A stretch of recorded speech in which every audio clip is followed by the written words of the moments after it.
Happy New Year from the Fenris Twins, the Cloud Cuckoos, and the Hellfire Club. That's right. That's how deep of a cut we're doing this week. We're going full on Hellfire. Welcome to the heart of the stories we tell.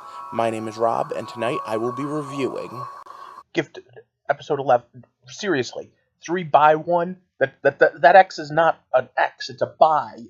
Okay, whatever. Titles notwithstanding. This series is still kicking it hardcore, and if anything, it's the series we need in 2018, so I really hope that it sticks around. The idea of good and evil is really turned on its head tonight, and just in general by the show. But first, for those of you that don't know, what I do here is I examine stories, figure out the hows and whys, theme, symbolism, that sort of thing, and then I explain it to you and try to exchange ideas. I'm trying to build a whole community. When I hit 100 subscribers, I'm going to give a free Amazon gift card away to one of you guys. So, if that sounds interesting to you, click subscribe, but let's talk about Gifted for a minute. This show has really twisted the idea of who the good guys are and who the bad guys are. Yeah, we have pro and antagonists, but at the end of the day, we get to see from both points of view at least a little. We get to see that at the end of the day, the Sentinel Services guys are doing their best to protect and serve a world that is just, well, point blank, it's pretty crazy.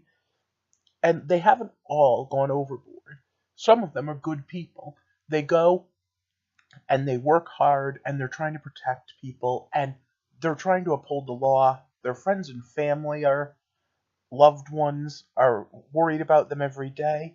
And most importantly, they're not cartoony. Now, our main protagonists involve the Strucker family. So, yeah, we're on the side of the mutants, very clearly. But before we go much farther and go and unpack this, I want to talk about the beginning of the episode.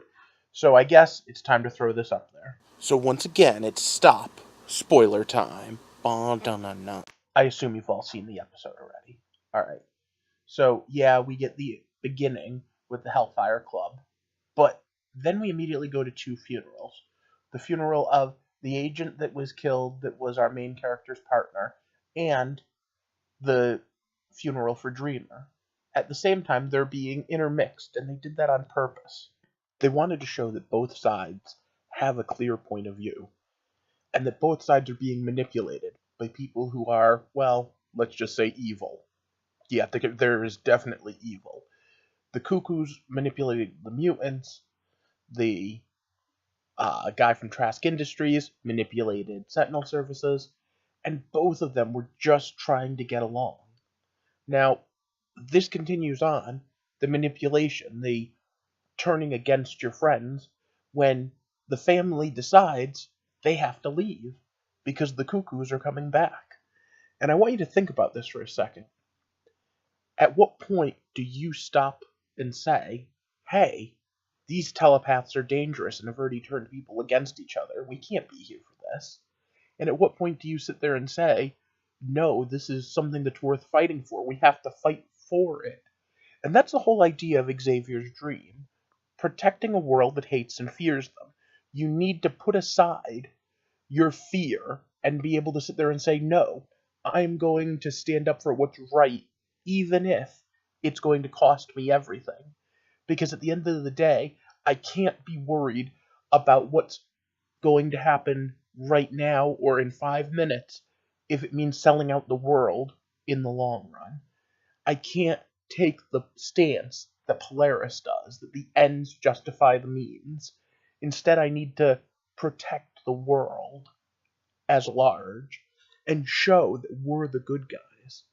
And it's really hard in this world, or even in the real one sometimes. There are decisions you have to make with a split second, and that's what they're really showcasing here. I mean, this is a really deep thought process for a show that's basically a shoot 'em up mutant movie. Have you ever heard the phrase, the enemy of my enemy is my friend? Well, what do you do when the enemy of your enemy is also your enemy? Because they are working not with your best interest at heart. Do you work with someone? Does Xavier choose to work with his friend Magnus? Or in this case, does the Mutant Underground choose to work with the Cuckoos and the Hellfire Club? And that's a really big debate, and one that they spend a lot of time on. The characters in the show are as divided as anyone, and that's supposed to be the point. How do you trust someone who betrayed your trust? How do you work with someone like that? Dr. Campbell says a whole thing about the nuclear bomb, and that made me think about World War II. But then something the Cuckoo said made me think about someone else during World War II. Winston Churchill pretty famously said, "If Hitler invaded hell, I would make at least a favorable reference to the devil in the House of Commons." Because that's how bad it was.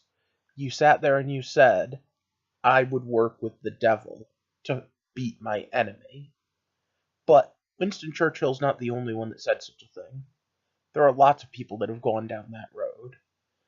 And that's what the question of the night really is, and why the Cuckoos are still working their little manipulations. Are you willing to work with the Hellfire Club? Are you willing to push that extra little bit? And of course, Campbell's doing the same thing over with Sentinel Services. Hey, are you willing to push that little bit? Let me teach you this thing about combining mutant powers. The Frosts and the Struckers, they can manipulate things, and then he brings in those two new mutants and talks about how he can combine their powers the same way these guys have been combining theirs all along. And at the end of the day, I mean, really, what we're talking about is major game-changing powers. He talks about gravity manipulation and kinetic manipulation. What these really are energy, pure, unadulterated energy, at a level of a universal thing. Now, yeah, I said that the Struckers probably have the power of Molecule Man at least, or possibly even one of the weaker Infinity Gems, but gravity manipulation is easily a match for them. Now, yeah, they said minor, and then they're going to mix it with kinetic manipulation. Kinetic is energy, potential or real. And at the end of the day, that is going to make for a pretty powerful mutant if they're capable of combining them. But of course, that's not the only thing that was revealed. The fact that Polaris doesn't know who her father is. Not really. In the show, they said that he was a king of the Hellfire Club. In the comics, he was Magneto. I'm assuming they're keeping that, especially with her new rise of power now that she's pregnant. Part of that comes from the fact that she was holding back before. I don't believe for a second that that's the baby making her more powerful. But before we found out what the Struckers were, I thought she was going to be the most powerful member of the TV show. Now that we have gravity kinetic manipulators working together, and we have the Struckers as Fenris, I mean, there's nowhere we can't go. But power levels aside, something I realized about 45 minutes into this episode is, this is normally the type of episode I complain about. In reality, when you draw back, this was a nothing really happened episode. It was all character building, the action sequences had no real consequences, but at the end of the day, it only slightly moved the story forward from where we were at the end of last time we showed. The triplets could have just as easily said, "Welcome to the Hellfire Club" at the end of the last episode, as they do now. But at the same time, there was so much drama, so much interpersonal growth of the characters, so much important stuff happens in between the lines that's just amazing, that made this episode one of the best yet. And that's saying a lot because I've enjoyed every episode. My only real question is whether or not Agent Turner is going down a dark path, or if he's going to hold on to his principles. There was a big speech that they gave in the Mutant Underground, and I can't remember right now which one of them gave it. What was it? Eclipse, I think? Well, either way, the whole "we can't throw out our morality when it becomes important. If we were going to kill, we could have killed whatever. We were chosen because we need to do this better." There's part of me that thinks someone needs to give a speech like that in the point of view of Sentinel Services, not just the gifted group. But at the end of the day, all of this leads up to the two big decisions. Does the Underground work with the Hellfire Club? And does the Sentinel Services trust Trask Industries?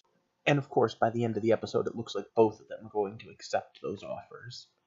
And they kind of have to, because if either one of them accepts, the other one has to as well. As great as it was to see the four main mutants of the series, the ones that were advertised as our X-Men team working together for those few moments to rescue the Struckers. You have to admit the fact that the Cuckoos came in was pretty cool too. I especially like their whole, we just gave them something to think about. We know you're a little squeamish about killing people. Even if I do think that they are very much bad people, they have some cool lines. It was also a nice callback to see Wes again. But the big reveals at the end of the episode are, of course, the Hellfire Club and the whole conversation that Sentinel Services is having. Are they more effective than the robots? Well, those spider robots weren't that effective, let's be honest. It's not like they have giant 30-foot tall mechs or anything. So Sentinel Services is going whole hog in here, and so are the Resistance. And next week there's no episode, but then a 2-hour finale the following week. I'm curious to see where this leads. Then again, there's also a chance that this could be the only season. Let's see. In the meantime, let me know what you thought of the episode down below. Tell me your thoughts and ideas. Especially, did you see the whole thing with the Hellfire Club being the ones who tipped off Sentinel Services coming? I kinda did, but I didn't expect it to be quite so obvious. But now's the point where I need to ask you to do all those things. I need you to thumbs up this video and share it for your friends and family to see, especially anyone else interested in Gifted or Mutants. And of course, subscribe if you haven't already. Like I said, I'm going to be doing a giveaway in a couple of weeks, hopefully. For right now, I just want to build a community, though. One where we can talk about how amazing this show is, and all the little points that make us sit there and go, huh, fighting to protect a world that hates and fears them. Maybe as important today in 2018 as it was back in the 60s when Stan Lee wrote it. For now, I hope you have a good night, and thank you for walking with me through the heart of the stories we tell.